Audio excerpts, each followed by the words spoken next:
Okay, this is tri-set number 2 for day 3. We've got a ring supinated grip row. We've got a rear foot elevated split squat, and we have a medicine ball vertical chop. So just know that if I state that we're using rings or gymnastics rings, it's interchangeable with a suspension trainer or TRX or whatever have you there. So just know that the two can go back and forth. I tend to prefer the rings in here for most movements, but that's just me. So if we're using a supinated grip, basically that means palms up, okay? And just as a standard rule of thumb, whenever we're doing any sort of suspension trainer or ring rows, what's important is that you can adjust your body angle to intensify or decrease the intensity of the movement. So what I mean by that, for this specific exercise, if I'm more beneath the rings and pulling up, that's going to be a lot harder than if I walk it back and I'm more at a 45-degree angle. So I'm keeping a good plank, palms are staying up, pulling, and so as I lower, I'm not dipping down, I'm not pulling up and arching and getting crazy here either. So I'm keeping the tension. Another option would be to do what I call a tabletop with the knees bent. That might allow you to get more parallel to the floor at that bottom position. So those are options for the rings or suspension trainer.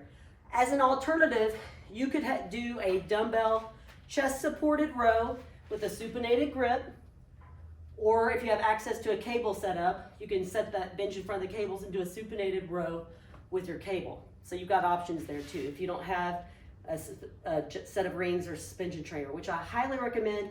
Not an expensive piece of equipment to get for use at home. Second exercise. This is definitely one of those exercises that we all love to hate. It's a rear foot elevated split squat. So I'm going to show you this specific movement with body weight. You can load it with a suitcase setup as far as a pair of dumbbells or kettlebells, one on each side.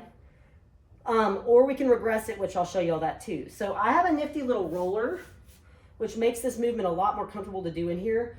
But basic way to do it would be to have a bench behind you and you just set your toes on the bench.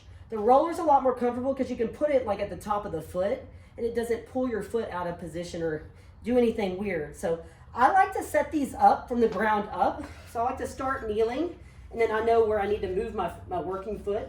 We don't want it too far in front. We want it where we're getting the toes. We want the knee to be able to go over in line with the toes so it's not directly straight up and down.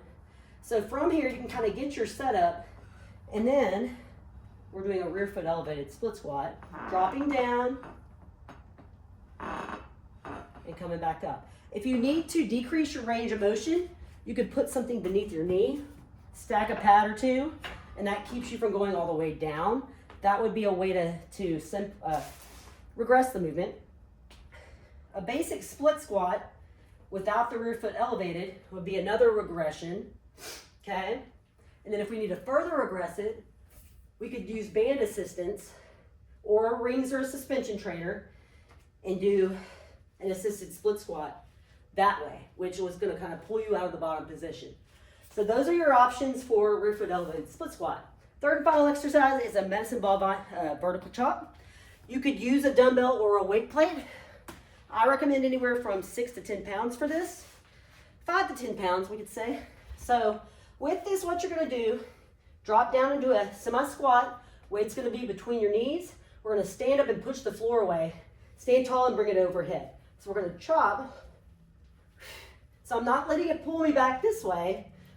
I'm staying planked and going through my reps at a relatively moderately fast pace that way. So that's tri-set number 2 for day number 3.